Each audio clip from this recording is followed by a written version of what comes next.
Kung sa tingin nyo nga ay buhay prinsesa ako, dyan kayo nagkakamali, naksyuta. Marami akong pinagkakaabalahan at pinagraraketan, kaya bago nyo ako husgahan, samahan nyo muna ako maglaba. Tsari. Kala kasi talaga ng mga iba dyan, sobrang dami kong pera, kaya lagi akong inuutangan. Hindi nila alam guys, napakarami ko talagang pinapasok na racket para lang merong pagkakitahan. Gaya nga nito, nag-aayos ako rugo ng mga ukay-ukay na short, pantalon para meron akong maibenta mamaya. Hindi lang ako ang nag-aayos niyan, kasama ko pa si Bebu, kahit medyo mabulok itong ginagawa namin. Talagang ginagawa namin para lang meron kaming pagkakitaan. Naiikot-ikot lang din talaga namin yung pera na meron kami guys sa mga business at kung ano-ano pang mga racket. Kaya pagpasensyahan nyo na kayo kung paminsan nalalapit kayo sa amin hindi namin kayo mapagbigyan. Kaya minsan ayoko na rin umastang mayaman kasi akala talaga nila totoo. Naksyuta.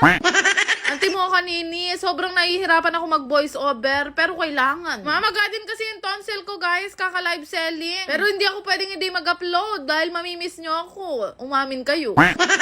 Kaya nga sa pagbubukas ng mga bell hanggang sa pag-ayos itong studio kung saan nga ako magla-live selling. Kaming dalawa pa rin talaga ni Bebo ang gumagawa. Sisimula nga ako mag-live guys ng alas 9 ng gabi at natatapos na ako siguro mga alas 2 na. Paminsan sa TikTok ako nagla-live at kung paminsan naman dito nga sa Blue App. Diyos ko, talaga naman makakapagalimbye at kasakit kumita. Pero share ko lang sa inyo, hindi pa ako vlogger guys. Naggagaganyan na ako, nagla-live selling na ako para meron akong racket. Tanda ako, kami dalawa ng nanay ko. Dati yan, ang trabaho namin, lumuluwas pa talaga kami ng Divisoria tuwing Sabado. Lahat nga ng mga pantalon na piniplex ko ay nasa 169 pesos lang. Minsan nga, hindi napapanindigan ng live ang ganda ng pantalon. Gaya nga nitong mga piniplex ko, napakagaganda niyan sa personal. Lahat din ng pantalon na imamain nyo sa akin. Mababango na yan at napalabhan ko na din. Katapos nga ng halos 4 na oras na pagla-live ko kagabi, nakaramdam din ako ng pagod kaya naman kinabukasan. Gumayak nga ako at ako naman ay pupunta sa aming samjihan. Pero bago nga yun, pinagpapak ko muna itong mga isi-ship na order namin ngayong araw. Nakakatuwa lang dahil umabot din sa halos 200 na pantalon ang napaubos ko kagabi. Kaya sa mga nagtatanong kung saan ako nagla-live nitong mga pantalon, dito nga ako nagla-live sa The Happy Chick Shop by Mengay. Kung alam nyo lang, sobrang mura ko kasi magtinda guys, kaya napakarami nagsisi-order. So, thankful na lang din ako dahil tinutulungan ako ni Bebo, lalo na kapag nagla-live na ako. Fast forward, nung maayos na lahat ng isi-ship namin, umalis na rin kami ng bahay at nagpagupit nga saglit si Bebo. Inip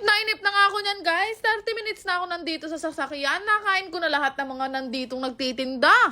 Sabi niya nga wala daw akong karapatan magreklamo dahil 6 hours siya naghihintay sa akin pag nagpapakulay ng buhok. After nga magpagupit nitong matuling na to, ay nagbiyahe na nga kami papunta ng Apalit sa aming samjihan. Pwede niyang i-waste guys ang Menjo Korean House at dadaling kayo ng waste dito. Ayun na lang talaga ako nakabisita dito sa samjihan namin dahil kadalasan nga si Bebo ang nandito. Dating nga namin dito, nasaktuhan nga namin na wala masyadong tao kaya sabi ko kay Bebo, videohan na nga muna yung loob. Mga araw din talaga na hindi kalakasan itong samjihan namin pero may araw naman na talaga naman pagka nagsidatingan ay Diyos ko, bala reunion.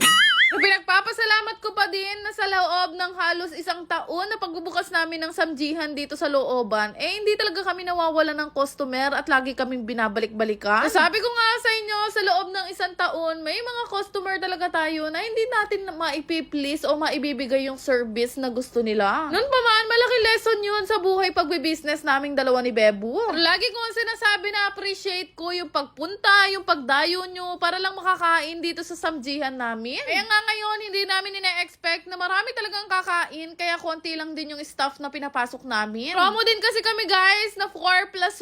Kaka-stress man kung paminsan ang may sariling business. Nakakataba naman ang puso kapag sinasabi nila sa'yo na loyal customer sila at balik-balik sila dito sa samjihan. Oras na nga ng mga oras na to at nung mapuno nga itong loob ng resto. Bukod nga dito sa loob, nagulat ako may mga nagsidatingan pa sa labas at isang buong pamilya nga sila. Kaya naman nakitulong na din ako at ako nga ang nagkahang ngayong araw. Gusto ko lang din i-big shoutout itong buong pamilya na sobrang babait at talaga naman nakakatuwa dahil napaka-jolly ng mga bata. Sobrang na-appreciate ko yung mga ganitong pamilya na talagang pinupuntahan pa kami at napakababait kasama. Kaya nga nung isang pamilya na to, natuwa ako kasi dinala pa talaga nila yung Mother Earth nila dito. Sabi no, hindi biro at hindi masarap ang buhay ng Disney Princess guys. Iba kasi, ang iniisip nila sa akin, kabig lang ako ng kabig sa buhay. Araw-araw may mga struggles din ako na nararanasan pero hindi ko na yun i-share sa inyo dahil ang gusto ko nga positives, good vibes at puro kalokohan lang. Ay, aminin nyo man o hindi, mas nakilala nyo ako na puro kalokohan ang alam. 9:30 na nga ng gabi at pa-cut off na nga sana kami, pero may mga nagsidatingan pa nga. Ano masabi sa akin ni Bebo? Sumingit na daw kami at dito na kami mag-dinner. Sakto-sakto, matagal na akong di nakakapag-samji. Kaya lang ang iniisip ko, nagka-calorie deficit nga pala ako, wala akong dalang timbangan.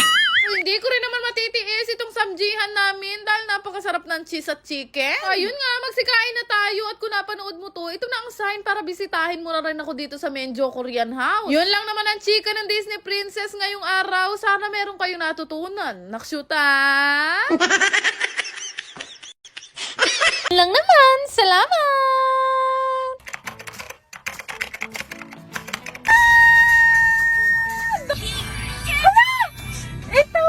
Mga kayo nang nakita, ito yung nilalaro ko, ang PH Fairy na talaga naman napakalaking manalo. Kami kayong larong pwedeng pagpilian dito, pero kadalasan talaga na nilalaro ko itong Super Ace dahil ang laki lagi ng tama. Kaya nga nito, biglang pumuputok na lang ng 4,800 at hanggang 20,000 pa. Dali lang to laruin, kaya pag gusto nyo, ilalagay ko na lang ang link sa comment section.